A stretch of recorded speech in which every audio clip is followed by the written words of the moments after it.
Dúvidas aqui. Primeiro, esse design aqui que tu desenhou, ele é realmente necessário? Tem alguma finalidade? Ou simplesmente é o design lá do fundo da bomba e não precisa acompanhar? O que importa é os furos. O primeiro ponto é esse. Pode simplificar ou não. Segundo ponto, eu vi que tu colocou aqui a distância entre esses centros na diagonal.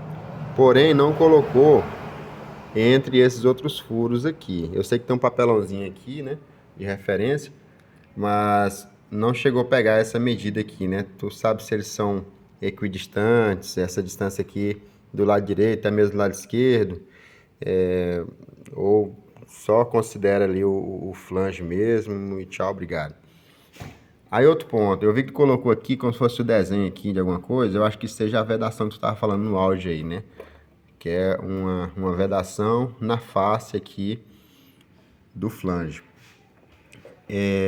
Aí a dúvida. Aparentemente, pela medida que tu colocou aqui, seria da lateral do furo, né? Até na parte interna aqui do rasgo do anel. É isso mesmo? Ou é de centro a centro? Como é que seria? 14 milímetros? É porque tem duas setas aqui, aí ficou meio confuso. Isso é um ponto. Aí o outro ponto que é crítico é o seguinte. Esse diâmetro aqui de 127 milímetros é o diâmetro que a flange tem que ficar depois de fabricada, ou é simplesmente o diâmetro do furo lá da bomba que tu pegou lá por acaso, mas não necessariamente precisa, a flange precisa ter essa medida. Poderia ser o mesmo medida do tubo, por exemplo. Porque o tubo, a gente está falando de um tubo de 90 milímetros do diâmetro interno, né? Acho que é 90 milímetros, se eu não estiver enganado. E aqui tu me trouxe uma medida de um diâmetro interno aqui de 127. Ou seja, eu tenho muito pouco material para trabalhar aqui com solda.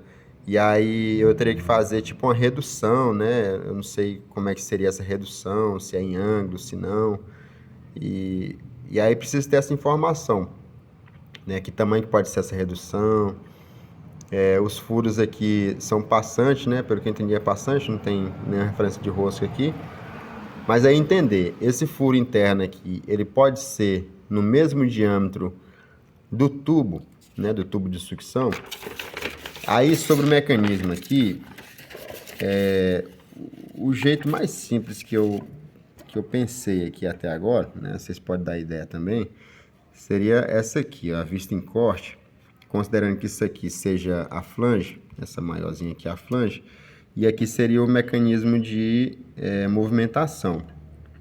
Ele não ia ficar desmontável, né? Teria como eu trocar as vedações e tal, mas ele não ia ficar desmontável. Essa parte aqui, ó, ia ficar soldada no tubo, entendeu? Essa parte aqui assim, ó, ia ficar soldada no tubo lá. E aqui, ó, soldadozinho aqui bacana. E eu não ia desmontar, mas eu ia conseguir, por exemplo, não, tá vazando aqui na base do flange. Aí eu só tiro essa trava aqui, ó. Tem que ter uma trava. Aí jogo esse tubo para cima, né? E aí eu troco o ringue. Troco o ringue. O ringue pode ficar nessa flange ou nessa, tanto faz. Então, o mecanismo mais simples que eu vi foi esse. Outro sistema seria com rosca, né?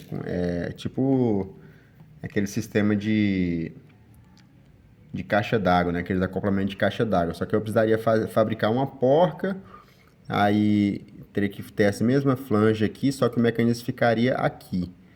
E talvez atrapalharia até mesmo os parafusos, porque ele fica muito grande. Aqui no desenho não está proporcional, mas de forma geral, esse furo interno aqui, ó, seria o mesmo furo interno do tubo, entendeu? Automaticamente, a flange também, o máximo que ela ia ter aqui de diâmetro interno, seria o mesmo diâmetro interno do tubo, que acho que é 90 milímetros. Diferente do 127 que tu colocou, né? Que dá quase 15 milímetros para cada lado aqui, né? Acho que dá até mais um pouquinho. Então, não sei. Uma ideia seria essa aí queria que vocês avaliassem, ver se faz sentido, não. Ou se tem uma ideia mais simples, ou uma ideia melhor, não sei. Não sei se o cliente também optou por alguma forma de fazer esse sistema aí. Mas digam aí, se faz sentido, se não. Bora melhorar.